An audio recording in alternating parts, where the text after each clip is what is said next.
Assalamualaikum warahmatullahi wabarakatuh. Saya Sherina Sidadolo, NIM 19210104. Di sini saya akan menjelaskan Bursa Saham Jepang atau Tokyo.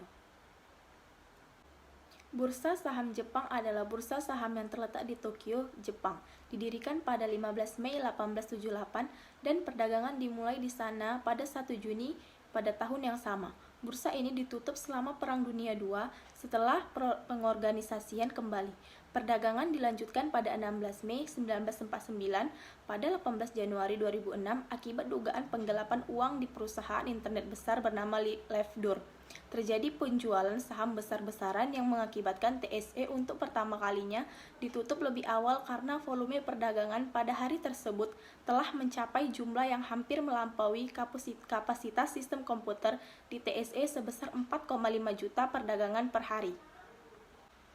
Bursa saham Jepang terdiri dari Bursa Saham Tokyo dan Osaka Securities Exchange. Kapitalisasi pasar sahamnya mencapai 4.543 dolar 17 miliar pada tahun 2013. Bursa saham ini dipisahkan menjadi beberapa bagian berbeda. Bagian pertama merupakan tempat perdagangan saham untuk perusahaan besar. Bagian kedua, perusahaan-perusahaan menengah melakukan bisnis. Nah, di sini ada bagaimana dampak pandemi terhadap pasar saham di Jepang. Virus COVID-19 di Indonesia pertama kali ditemukan sekitar awal atau pertengahan Maret. Setelah virus ini ditemukan, tren IHSG menjadi menurun.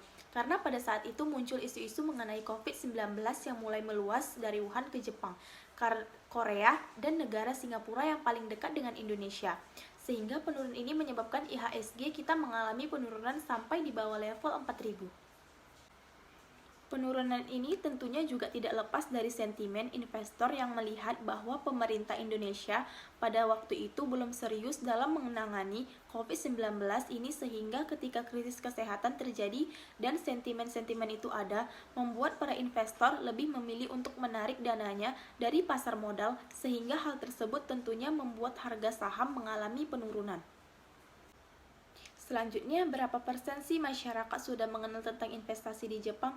Berdasarkan data Bursa Efek Indonesia per 19 November, jumlah investor pasar modal yang tercatat mencapai 3,53 juta investasi, yang mana 42,6% atau 1,50 juta diantaranya merupakan investasi saham dan sisanya investasi reksadana dan obligasi. Sekian penjelasan saya tentang bursa saham di Jepang. Lebih dan kurangnya saya mohon maaf. Terima kasih. Assalamualaikum warahmatullahi wabarakatuh.